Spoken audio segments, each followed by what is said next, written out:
The genitives are difficult. Do you know that in some grammars there are more than 30 different categories, different ways of thinking about how the genitive is working? In this video, we're going to take a look at the genitive. We're going to look at the subjective and objective genitive in particular, which is one of those categories that people find it hard to distinguish between.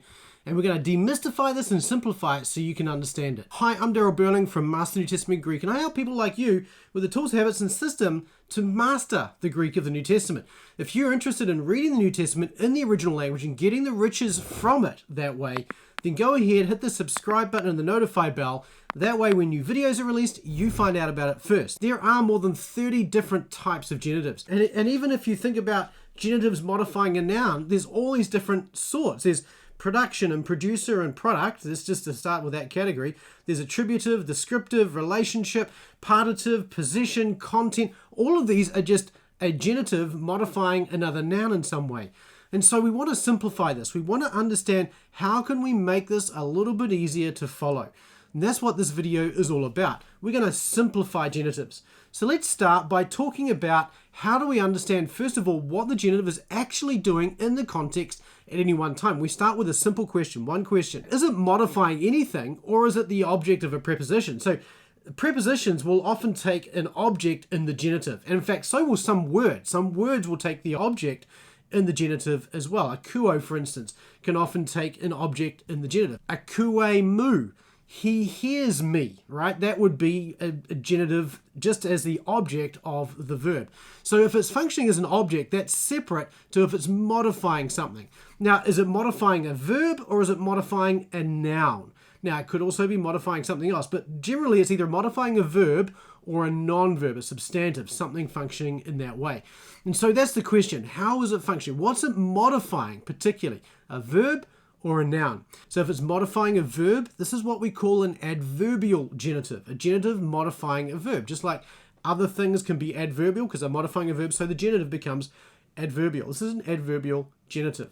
An example of this is found in 1 Corinthians chapter 6, verse 20. Agorastete gar temes. You were bought with a price, or of a price, and we would translate that into for a price in English. So this is a genitive modifying a verb. It's expressing the value or the price of the verb, right? You have bought for a price. So you might find a number there, for 30 denarii, for instance, or something along those lines. So it's a genitive modifying a verb. It's an adverbial genitive, and therefore it has a different set of categories. Now, if it's modifying a noun, then it could be one of three things. The first one is adjectival, and this is one that is modifying or describing the head noun. This is the category under which most of the genitives modifying a noun fit. So when you look at the genitive of relationship, or the genitive of content, or the partitive genitive, or something like that, these are all subcategories of that adjectival genitive. Okay, so you don't have to necessarily get a whole lot more detailed than that. There are some times where the kind of description or the kind of adjective force is a little distinct. Maybe it's indicating the relationship of something, but it's still adjectival. It's still just describing that head noun. And so you can just simplify that down to an adjectival or descriptive genitive. The second form is the ablatival genitive. Now, the ablatival genitive functions to separate the genitive from the head noun. So it's this idea of separation from or source out of.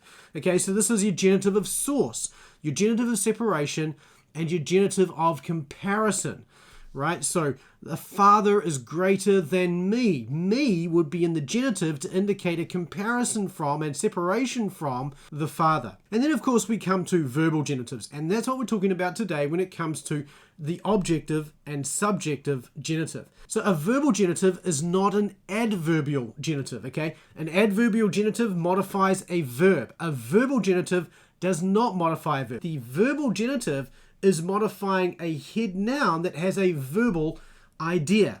And that's the point of calling it a verbal genitive. It's modifying a noun that has a verbal idea. It's not modifying a verb. That would be an adverbial genitive. Let me give you a couple of examples to show you what it is not, and then we'll talk about what it is. For example, in 2 Corinthians 6:2, in the day of salvation, right? So here, day is the head noun, but day is an object, right? It can't be converted to a verb at all. So in this case, day is simply being described by the genitive, and therefore this is just a descriptive genitive. Another example is in the day of judgment. Now in this case, the word judgment can be converted to a verbal idea, but once again, it's not the head noun. Here, the head noun is again day, hemera, and so it's not a verbal genitive. Again, this is just another form of descriptive genitive or attributive genitive, attributing or saying something about the head noun. Again, so this is not a verbal genitive. Like I mentioned, the genitive has to modify a noun. That head noun has to have a verbal idea. And there are two generally agreed types. And as we get into these types, we're going to look at what this looks like when you see them. So the first question you want to ask yourself is the genitive modifying a head noun that has a verbal idea? So nouns that have a verbal idea would include things like love, right? Love can be either a verb or a noun. Trust or faith is something that you do. So again, all of these things have a verbal component to them. So if you want to understand how the genitive is working with the head noun, with this verbal idea in these cases, then you want to try, at least to start with, changing that head noun into a verb. Okay, so for instance, in Romans 8:35, the love of Christ. You want to take this word love and turn love into a verb. Or in Matthew chapter 24, verse 27, the coming of the Son of Man. Here you want to take the word coming and turn it into a verb. He comes, okay? And so you want to take that word of, remove it, and replace the genitive either before or after the verb. Now, if it comes before the verb, then the idea is that the genitive then becomes the subject of the verb or the agent performing the verb. And if it comes after, you're going to put the genitive after the verb, then you're going to have the genitive is functioning as the object or the patient of the verb. So let's look at Romans 8:35 in a bit more detail. Who will separate us from the love of Christ? Is Christ here the one loving or being loved? Well, if we take this and we change that idea of love of Christ and take that verbal idea of the head noun love and turn it into a verb, we get something like, and this is just to help you work it out, who will separate us from the idea that Christ loves us, right? And in this case, Christ is the agent of love. Therefore, it is a subjective genitive. He's the one doing the loving, and therefore he's the subject of the verb. Who will separate us from the fact that we love Christ? Or who will separate us from our loving Christ? In this case, Christ is the one who is being loved, the object of the verb love. And in this case, it would be an objective genitive. So in the context here, when you read Romans 8:35, it's very obvious that he's not saying who will separate us from our love for Christ. That makes no sense. The question here is who will separate us from Christ's love for us. That is very clearly the idea. So when it says who will separate us from the love of Christ, that's the idea. This is a subjective genitive. Let's look at another example. Matthew 12, verse 31. But the blasphemy of the Spirit will not be forgiven. Now, what Spirit are we talking about? That's an important question to ask to start with. And the context and back in verse 28 says, Jesus is talking there saying, if by the Spirit of God I cast out demons. So the Spirit here, to pneumatos, this is the Spirit of God. So blasphemy here it's a noun that can be converted into a verb. Someone can blaspheme. So does this mean then that the Spirit of God blasphemes and will not be forgiven? That's the subjective genitive. The Spirit becomes the agent or the one doing the verbal idea in the head noun, blaspheming. Or is it saying the one who blasphemes, maybe you want to put the word against in here, the Spirit of God? In this case, it becomes the objective genitive. So is he talking about the Spirit being the one who is being blasphemed? Or is he talking about the Spirit as the one who's doing the blaspheming? And so that's the question. So again, breaking it down, looking at it as a taking the verbal idea of that head noun and turning it into a verb helps you to clarify is this a subjective or an objective genitive. And the context again in this case, and your theology hopefully, is going to make it clear that the Spirit of God does not blaspheme and therefore this is an objective genitive. One more example here, 2 Corinthians chapter 5 verse 14. The love of Christ constrains us. I think that's the way the King James translated this, or holds us together. The love of Christ holds us together. Let's put it that way, just for the fun of it. Now, here's the question. Is the love of Christ here, is the of Christ subjective or objective? Well, again, we have to work it out just like we did in the previous two examples. Let's take Christ and make him the one who loves. So Christ's love for us constrains us, and because we use us because us is the object of the verb here, so it kind of fits. So Christ's love for us constrains us, or is it saying that our love for Christ constrains us? Well, this is a little harder. This one is actually one of those ones that's debated, and some have used this to then say that, well, there's actually this other category called a plenary genitive, and a plenary genitive is the genitive that is intended to be by the author either or both, right? It could be either way, and it could be both. So this is some people call this a plenary genitive. Here's where we need a caveat around our understanding of categories. Categories are really a scientific approach to help us as modern readers think through how the grammar is being used, okay? These are scientific categories to help us, the reader, think through how the grammatical elements are being used. The original author was not thinking, now will I use a subjective, objective, or plenary genitive at this point? He didn't have that idea.